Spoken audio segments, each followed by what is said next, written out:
Good afternoon.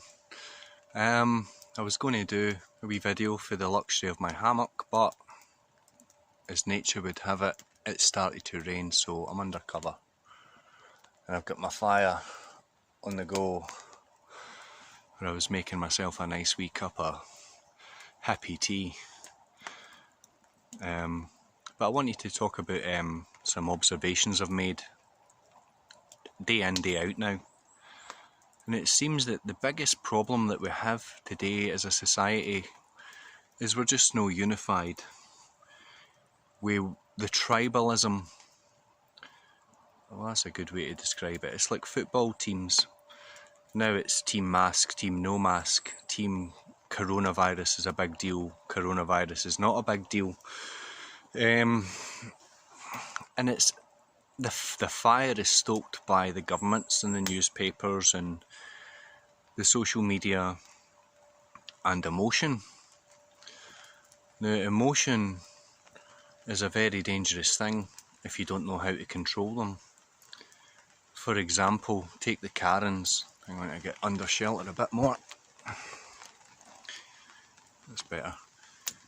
Take the Karens who will scream and blow up and think they have the right to tell you what they believe is to be true, and that you should be, for example, wearing a mask, or that you should be desperate for a vaccine to get your kids jabbed and stabbed.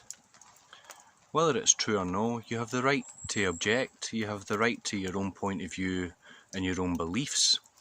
And what the government seems to be doing, they're stoking the fire, they're creating these big divisions, and it's not just with the coronavirus, it's everything. I watched an interesting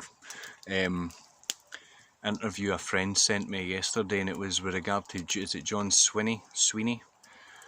Something to do with the education board in Scotland and the materials that young kids are given with regards to education. Things such as anal sex and ejaculating on people's faces and normalising things which are quite, in my view, taboo. And yes, kids are going to discover these things at some point, more so with the access to technology and things, but the reality of the matter is that's not the government's place or the education system or curriculum's place to be teaching kids about sex. When has sexualising people and numbing people to the extremes and taboos and things like homosexuality and all these kind of things that are a bit more complex than the birds and the bees? Now, I understand, and like I said in previous videos, I've got two sons. At some point the schools are going to express the curriculum and the curriculum's view, and maybe give them some material to try and understand at their very young age.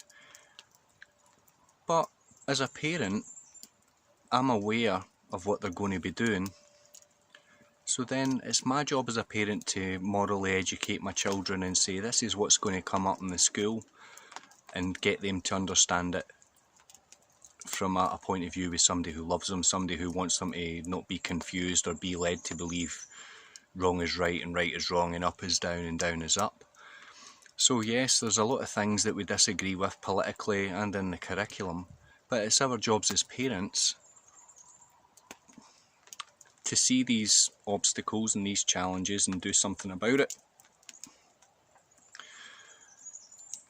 How can people be so easily led to dispute and anger and things? It all comes down to the lack of control of emotions and the demoralising of people.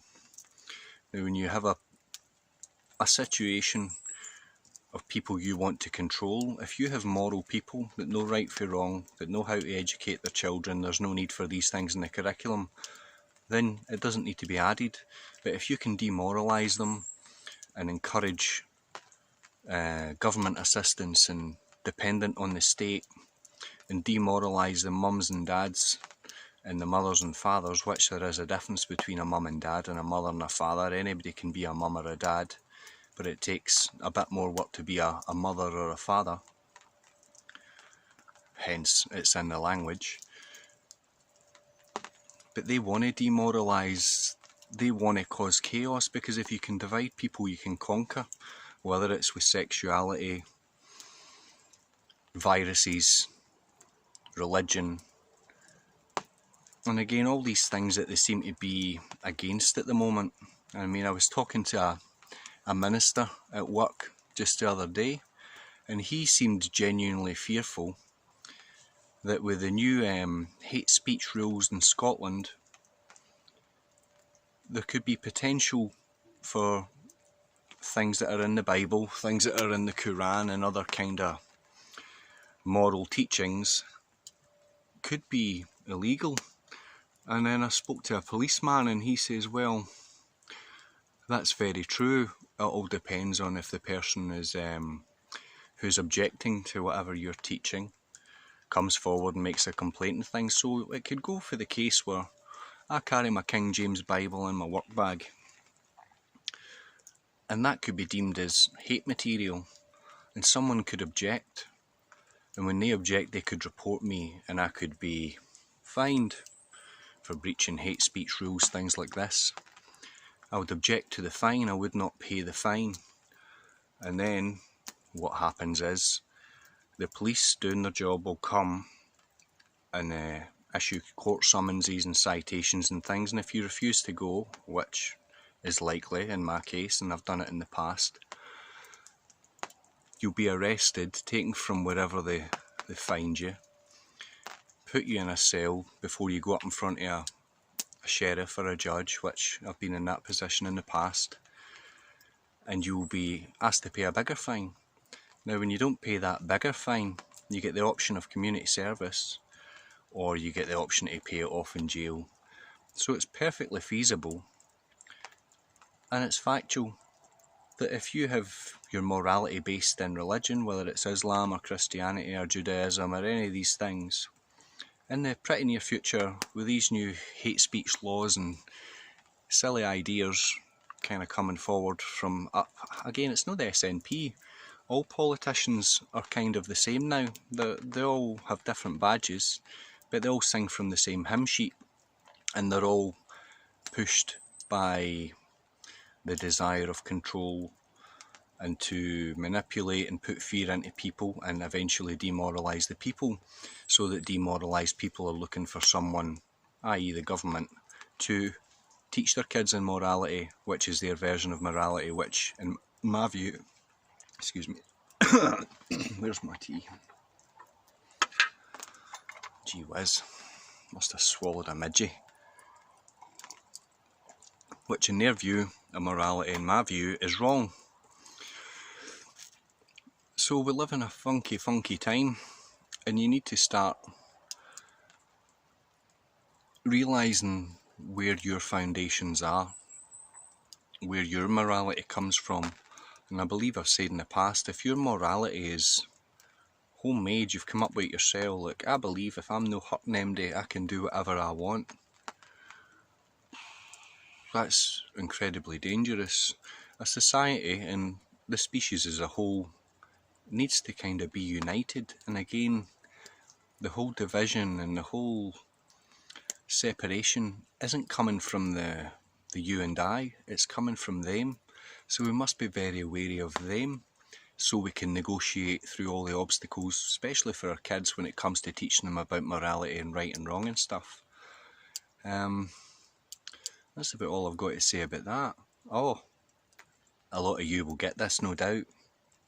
And it was from a very wise man. I've been watching a lot of stuff recently, and a few people have recommended I watch this, that and the other, and I've not learnt nothing new, but I see a lot of cool ways people are putting the pieces together and following the breadcrumbs and joining the dots. But don't acquiesce. People will know who says that. Don't acquiesce, and what that means is if you see wrong in something, don't go along with it. If you get fined for something that you believe is not worth being fined for, don't pay it and go. And it's not a matter of taking the consequences, but it's making a stand. It's being an example of moral correctness and righteousness for your children. Sometimes you need to go through a wee bit of challenge in life, and it's fun, because if life was without challenge it would be pretty dull. But yeah, don't acquiesce. I'm still waiting on the book coming, by the way, which I ordered. But thanks for listening. 10 minutes again. I'll try and get them a wee bit shorter. But I hope everybody's well. Everybody that seems to be a bit of an oddball now, you're not alone. People think like you and I. It's cool. Social media, for all its bad things, has got a lot of positives. You can communicate with people that are like-minded and stuff, so don't ever feel like you're alone. There's always somebody with a similar point of view. There's always people looking to engage with you and prop you up and make you think a bit more. There's also the Karens that will come and try and shoot you down. But it's, hey, another good one. It's darkness's job to hate the light. Wicked people love hating good people because the light shines on their darkness and exposes them for who they are. So God bless everybody. I'll make another video soon. Thank you.